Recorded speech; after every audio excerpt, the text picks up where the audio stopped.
21 мая 2021 года в конференц-зале Саранского Высшего гуманитарно-технического колледжа имени Абая Кунанбаева в рамках программы «Рухани Жангыру» и проекта «Саналы Орпак» состоялось мероприятие в форме круглого стола «Казак Даласынын патриоты Кажмокан Балауан», посвященный 150-летию казахского борца и циркового артиста Хаджимукана Мунайтпасова.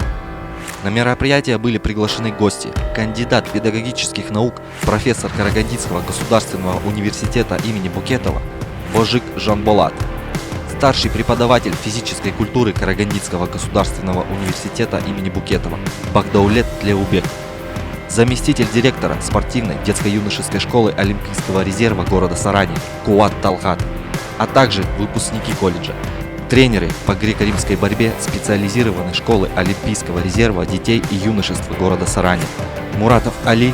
Баембетов Дулат, Муратов Нурдаулет, Бектибаев Сундет. В мероприятии также приняли участие преподаватели, студенты колледжа специальности физическая культура и спорт и учащиеся школ города. Ответственные за мероприятие преподаватели физической культуры Ибраева Гульзира, Монголия Жансерик и Баймолдин Ардан.